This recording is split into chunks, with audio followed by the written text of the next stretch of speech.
Hi, I'm Alex from Zest, and today I want to share with you our growth mapping framework.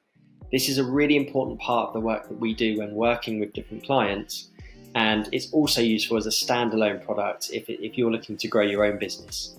So in short, it's separated into three key sections. So we have profile, position, and profit.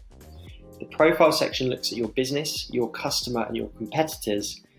And then once we understand more about those three elements of what we're looking at, we can then jump into position. So we're looking at changing your messaging, we're looking at creating a content map, and also looking at lead magnets and conversion events that are going to be the things that actually, they're the magic moments where someone is happy to exchange their data and information for the value that you're giving.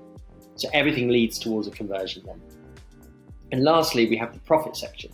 So we want to be able to forecast what growth could look like and how it can be achieved. And often this is made up of many different metrics and many different milestones, such as how much traffic's coming to your website, how many inquiries are you getting, how many of those inquiries turn into a qualified lead, how many of those qualified leads then go into your next stage, so let's call it sales qualified leads, and how many of those then receive a quote and ultimately a sale. And then looking at channels and tactics. So now we understand much more about your customer. How are we going to reach them? How are we going to create the touch points along the journey to help them to make their decision? And then lastly, from there, we then turn this into a series of tests, and we use test-based marketing to unpick the log towards achieving the growth that you're looking to achieve. Because we can't guess it through a marketing plan, that says that you only have one way of doing things. And if it doesn't work, you can often find yourself stuck. So we prefer a test-based model where we're trying to achieve successful tests, more successful tests than not, that follow a strategy towards an objective and ultimately towards the growth of your business moving forward. So let's get started. In this exercise, we're going to run through a bit of an adaptation of the traditional SWOT analysis, which is often used as part of a business planning or marketing planning exercise. So what we've done here as part of our growth mapper is we've taken three examples, and these would be kind of your local competitors or online competitors ideally. At the start, when you go through this planning, you might not know who your online competitors are, and so start with the competitors that that you typically sort of battle with when it comes to winning new customers. So local competitors are an obvious one here. You could do this with more than three. You could do it with less than three. I'd probably say three is a nice minimum, but you could easily do this with 5 or 7 or as many as you want to. And I recommend that you do it and then you keep it updated, just so you're always aware of what your competitors are doing, but not so frequently that you kind of obsess over what they're doing and take your eye off your own sort of goals. So with the three example companies here, we've got ABC1, 123 Trading, and Acme Products. I'm going to run through the strengths first.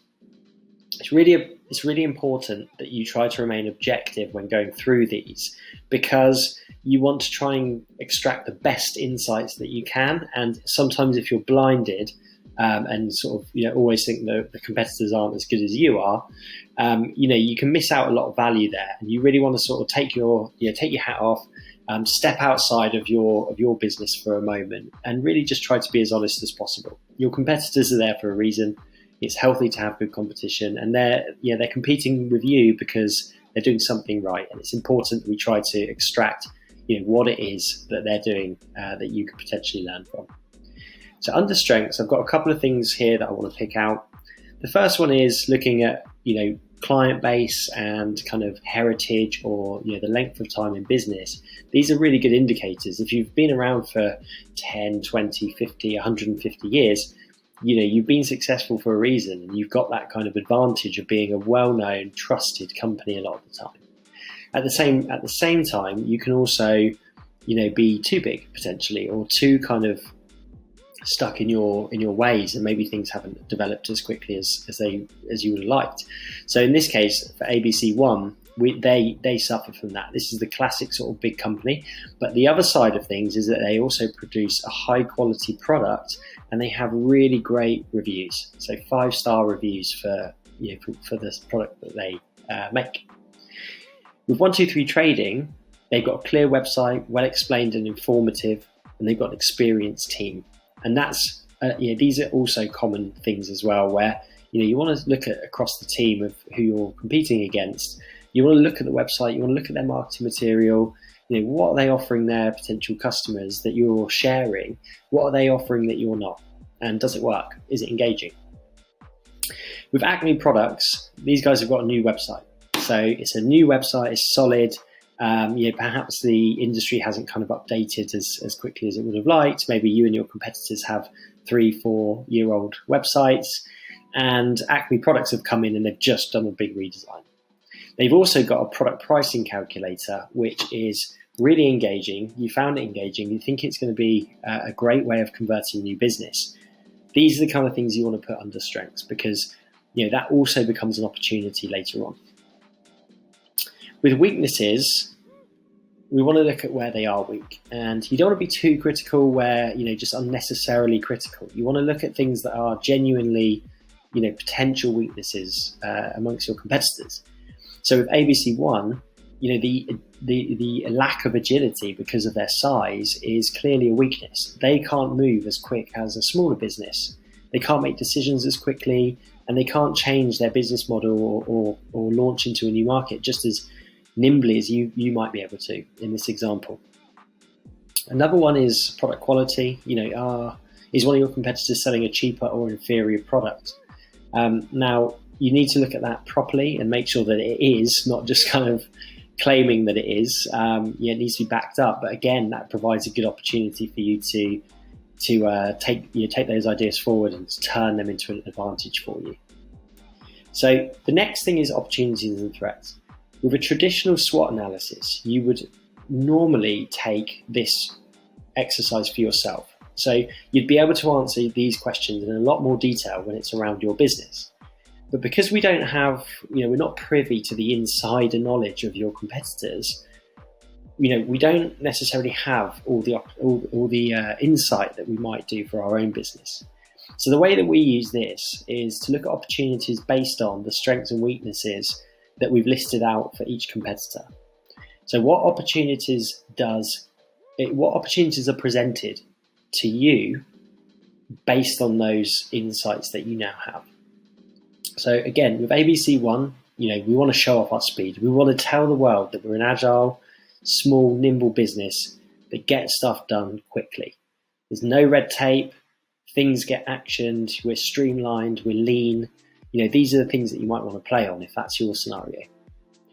With 123 Trading, we want to show videos to highlight the innovation of our products. If this is a major strength for us and they lack innovation, what can we do to make sure that when our potential customers come browsing each of our websites, we stand out in the area that we want to stand out in by demonstrating the knowledge that we have and the innovation that we put into the ways of working, our ways of working. And lastly, with Acme Products, we want to look at product comparisons. If they've got a cheaper quality product and we know that it is actually genuinely cheaper and sort of not as high quality in terms of the build, we can look into creating product comparisons. So when people are looking at what product suits them best, and you'll see this on the web all over the place, things like camera reviews or gaming console reviews or something like that, you'll see head-to-head product comparisons. And this is your opportunity to create deep content that really stands out and promotes an honest outlook on how your product compares versus the competitors. It's really important to make sure that it's honest. So I would recommend having a third party, at least write it up or edit it, because you don't want to fall into the trap of misleading customers, based on, writing about your own child or your own baby that you love so much. You don't want to fall into that trap. The other option here is that we can also create a product pricing calculator. If we've seen it on a competitor website and we think it's going to convert highly, how can we improve on what they've done? Can we do something similar? Do we have to make it the same? It really doesn't matter. At the end of the day, your job is to grow your business, and you want to take all of the opportunities that come to you and prioritize them in order of what is going to make the most impact with the least amount of effort. And in this case, a product pricing calculator might be quite high effort to implement, depending on your available resources and team. but it might be the thing that clinches a deal, in favour of your business rather than a competitor. Or it might be the thing that kind of, you might get the same quote through, and then your better sales team might be able to capitalise on that. So, don't be afraid to take what's already working for one of your competitors or what you think is working, and take that forwards. There's nothing stopping you from doing that. In terms of threats, I would just say on that last point, yes, definitely take their ideas and make them your own, but you have to make them your own. If it's outright copying or plagiarism, there's obviously risks associated with that. But for something like a product pricing calculator, it's normally just a functional tool, and something like that can often be easily replicated and put into place to bring you up to par with that competition. In terms of threats, this is the same thing. So these are normally kind of external factors in a typical SWOT analysis, but really we're looking at things that could they could be a threat to our business. So things like dominance, slow to gain market share. With ABC, ABC One as the company here, if they are the dominant force within your space, it could take you longer to achieve results, or it could need more investment to achieve results because they're dominant. So you just have to consider that as a potential threat. It could be more expensive to acquire customers. I've just kind of explained that there, but the investment that you need to make ground might be increased when there's a kind of whale in the same pond as you are. A historical reputation or advantage, heritage, this is really important in some sectors. So for example, look at the university sector or, kind of education sector in general.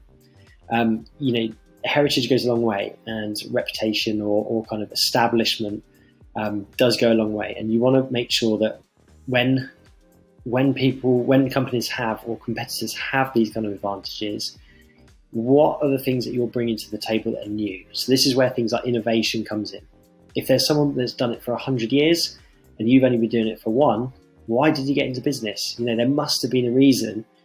You must have thought at some point that this can be done better. And it's about shouting about those things in a way that gets attention enough to secure a lead, and then you can prove to that potential customer all the reasons why they should choose you over the kind of established competitors.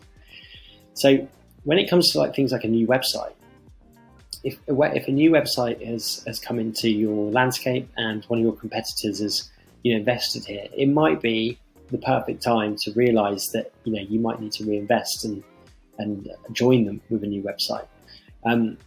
These are the kind of things that are slightly longer term, but by putting them down here, you can start to prioritize your marketing budget in a way that is useful. So rather than everything being last minute or slapdash, so for example, let's just say that you notice that your competitor had a new website and you make a knee-jerk reaction just to jump into the design of a new website. That can be a costly mistake. You might put it down for next year. So it might be like a 6 to 12 month roadmap before you get started on that process. But within the 6 months leading up to it, you might be looking to try and get as much data as possible to make sure that your new website performs as well as it can do. And that's making sure things like tracking are going really well, doing lots of customer profiling. So via our growth mapper, for example, whether you do it sort of, us holding your hand or do it on your own or we do it for you, these kind of exercises and frameworks really help you to get to understand your customer and to make a growth plan for how you're going to achieve your goals. And in the last case, faster to adapt. Well, if we are faster and we are going to be more agile than our competitors, again, just to reiterate, we want to make sure that these are things that are coming out as part of our value propositions and communication or messaging within adverts and things like that, to try and tap into the customers who this is important for. Speed is often important, and in this case, I know it's an example, but in this case, that might be the one advantage that we can shout about. But if people don't know that we're faster, they'll never know to come to you. Lastly, we have another column here called What I Admire. Again, this is kind of taking your hat off and being really honest and kind of, positive about your competitors, to look at what they're doing well. And these are almost like consolidating your thoughts, really, to make sure that you understand where they stand out and what you personally like or what you think is admirable in their end. It might be, for example, sales copy. That's the big one that kind of stands out here in terms of font size. But if their sales copy is excellent, that's an area that you might want to invest in. Sales copy and copywriting in general is a specialist skill. And if you do it yourself and you're not great at it, it really shows. You can have a website that says all of the wrong things to the right person, and you don't get the conversions as a result of it. And investing in sales copy, might be the difference between getting that conversion and not. If the new website is highly engaging, in the case here of Acme Products, how can we make our website more engaging? We might have to build a new one eventually, but how can we make it more engaging for now? Looking at things like the product pricing calculator, that's something that we could do potentially within a short space of time. Or we could look at improving things like styling or improving the content that exists. Things like reputation, experience, trust, and strong brand names and other things that take time to acquire. You can't acquire these straight away, but knowing that you admire them can also give you some direction on how you might go about achieving the same sort of credibility and kudos that one of your competitors might have. And it also helps you to look at, do you need more case studies? Are you showing off the logos of the clients that you've worked with and the testimonials? Is gathering testimonials a part of the work that you do? Are your sales team tasked with not only closing the sale, but then following up 6 months later or 6 weeks later to understand, where we've gone well, where we've done things well, and to make sure that we get a positive testimonial from that person that we can use in marketing material. So that's how this exercise is beneficial to you when going through the growth mapping exercise. It just puts things down on paper that get you thinking. If you put your competitors down and understand what their strengths are, their weaknesses, look at the opportunities that presents to your business, look at the threats that it presents as well, and then also really being clear on what you admire about your competition, you'll come up with new ideas that will spark new initiatives that you can use to grow your own business that otherwise you might not have explored. So take the time to go through this. I do recommend having at least 3 competitors, but do go for more if you feel it's relevant. Keep them up to date. I'd probably say do it at least once a year, maybe twice a year if you can. And also look at your competitor shifts as well. The people that you put down first might be your local competitors, but if you're investing into online marketing, you might find that you're not competing with them from an online perspective, in which case you might find that you've got new competitors in the space as well. So keep this up to date, really go through it, take the time. I always recommend that you do this as at least not only one person, but maybe a couple, 2 or 3 people that might be able to give different perspectives. And especially if you do them separately, you can pull together all the ideas and see what comes up and just go through them and discuss, where your priorities might lay.